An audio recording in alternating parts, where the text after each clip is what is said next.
In Paradise, Kevin drives the school bus around town to drop off all the kids at their homes. Afterward he takes the bus to the depot, where he asks dispatcher Ruby for more shifts since he needs to pay for his dead father's medical bills. Unfortunately, Ruby doesn't have anything for him for now. When Kevin gets home, he gets a call from the vet with the latest test results. His dog's cancer is spreading, so it's time to say goodbye.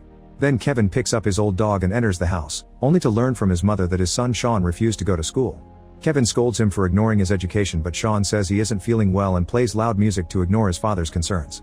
A furious Kevin snaps and yells, so Sean tells him that he hates him and he wishes he were dead. A devastated Kevin has to leave the room to cry in private. Later that day, Kevin takes his dog to the vet and holds him while he's given an injection to put him down mercifully. The next morning the wind begins blowing quite strongly and makes a piece fall from a transmission tower. This causes several sparks that soon reach the grass. Thanks to the wind, it doesn't take long for the sparks to grow into a fire that quickly spreads. A trucker on the road sees this and calls the emergency line. 2 fire trucks immediately rush to the area only to realize the usual road doesn't go up there. They have no choice but to take a very narrow mountain road that can't handle their weight, so they drive carefully and slowly. This gives the fire more time to grow and spread. Since they can't find an access point on this road either, they'll have to go back and find a new strike point. Meanwhile, Kevin goes to work and keeps texting Sean, but he won't answer. After he drops off all the kids, his mother calls him to tell him that Sean has been throwing up and has a fever, so he hadn't been lying. Kevin has to stop for gas, so he promises to call her again soon. Unfortunately, Kevin ends up wasting a lot of time just waiting because of a long line. Ruby calls him to scold him for taking so long and makes him bring the bus to the depot now. As Kevin drives as fast as possible, he sees the smoke in the distance. He stops at the pharmacy anyway and gets some medicine, only to get a call from his ex-wife. She's talked to Sean and he wants to go back to her house, but she's leaving with her new boyfriend on a vacation tonight. Kevin promises to take care of it and hangs up. Soon more firemen gather to discuss the situation. The fire is around 300 acres and the wind has pushed it down the canyon. There's a small town of 800 people that they should warn, but Paradise is far, so they should be fine. Unfortunately, a second fire is found 3 miles away from the first one, which has caused a power outage. A firefighter gets to the small town and reports heavy smoke and blowing embers 5 miles from the original fire, so the spread is worse than they thought. Several fire spots are starting all over the place and people are panicking. The man is losing visibility pretty fast too. The chief realizes that this is all one huge fire, so they need to start evacuating immediately. The fireman runs around town, getting people out of their houses as fast as possible. Some people are so desperate to leave that they aren't driving responsibly and cars keep crashing. Those without cars are taken to the fireman's truck. Flames are already close enough for several people to have burns. Once everyone is in a vehicle, the firefighter starts a convoy by making the locals follow him out of town. Eventually the air tankers arrive and start spreading flame retardant in the area. However, because of the strong wind, it's almost impossible to aim correctly and hit the right target. The chief asks them to fly over and try again. He also keeps calling neighboring cities to ask for more fire trucks. The convoy has trouble advancing since visibility is almost zero and there isn't enough space to drive through without touching the flames.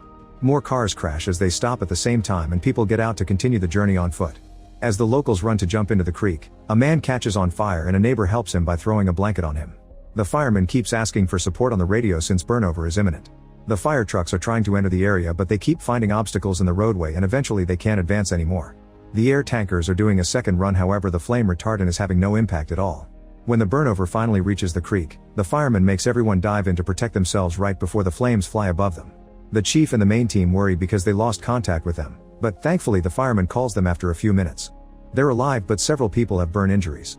He also warns them that the fire's speed is critical, so it'll reach Paradise after all. Meanwhile, the birds are flying away from the fire and almost make Kevin crash when they cross the road. He changes lanes to let the police and 2 fire trucks pass and notices that the smoke is getting worse. Then he calls Sean and leaves a message apologizing for their argument. He also promises to bring him the medicine after work. While helicopters finally arrive to transport the firefighters, the Paradise Town Hall receives evacuation orders for East Paradise before the phone lines go down. However, when they try to send out the alert, they discover the system is down too. The air tankers keep on flying without achieving much. The firefighters and the choppers notice that the wind is too strong, so they won't be able to fly for much longer. The fire is finally crossing the canyon and can't be stopped. In a school in Paradise, Mary is trying to keep her students calm. They still haven't received evacuation orders, but the principal doesn't want to wait anymore and tells the teachers to send the kids home. Some parents are already collecting the children, and the teachers start calling the other families. On the road, Kevin gets another call from his ex because Sean keeps contacting her instead of him. He decides to pull over so he can have a better conversation, but his ex just tells him to think about Sean's happiness because he doesn't want to live with him at all.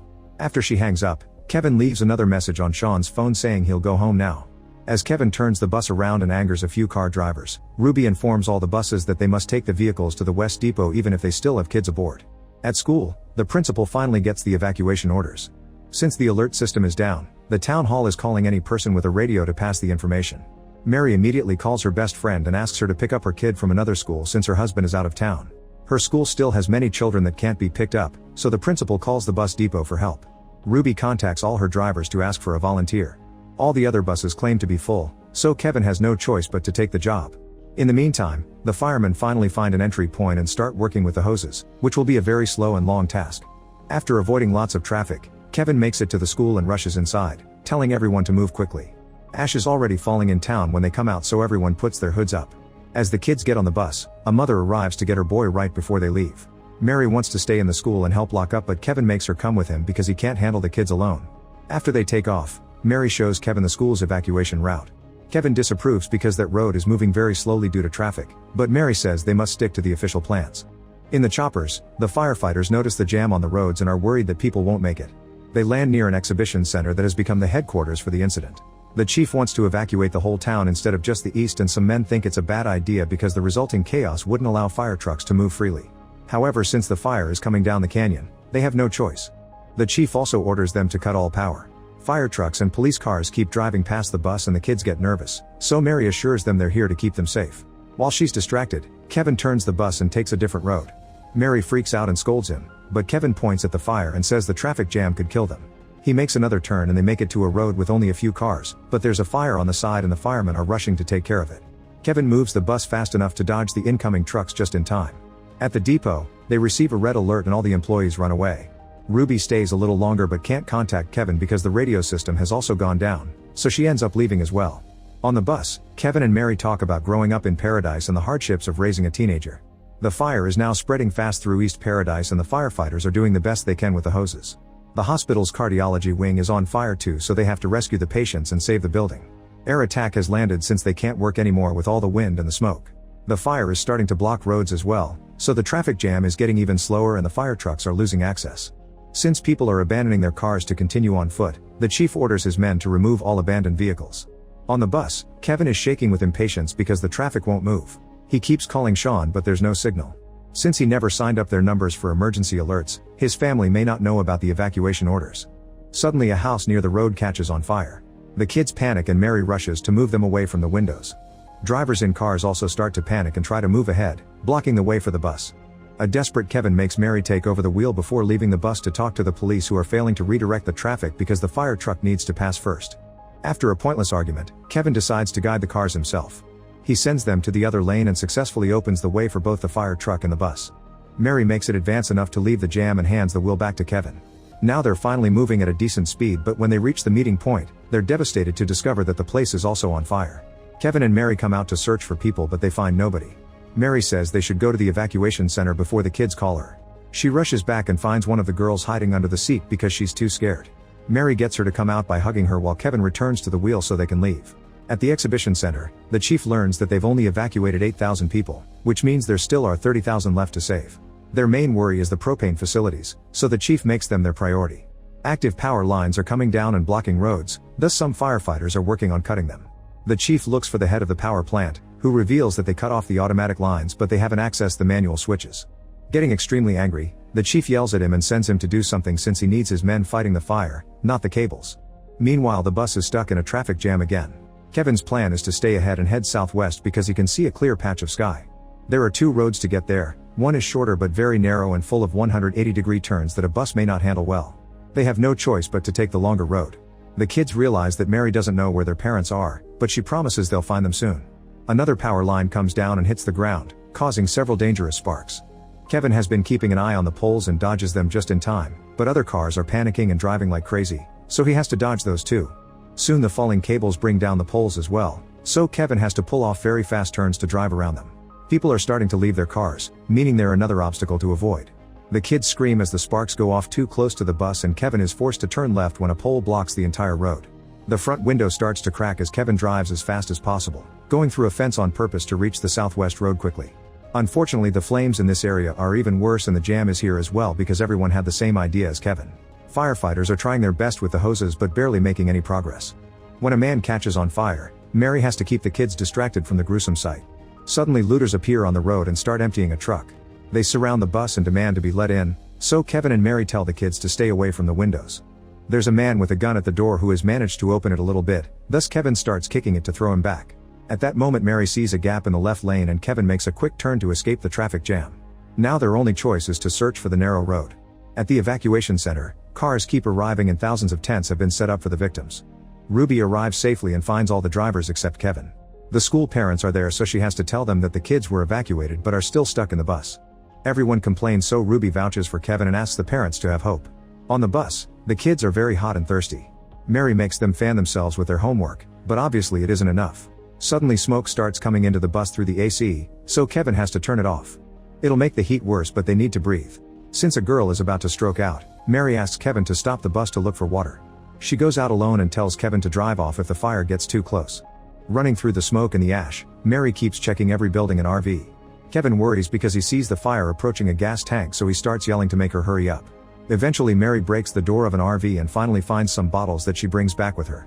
When she sees other survivors running nearby, she has to slow down and stay hidden to avoid getting robbed.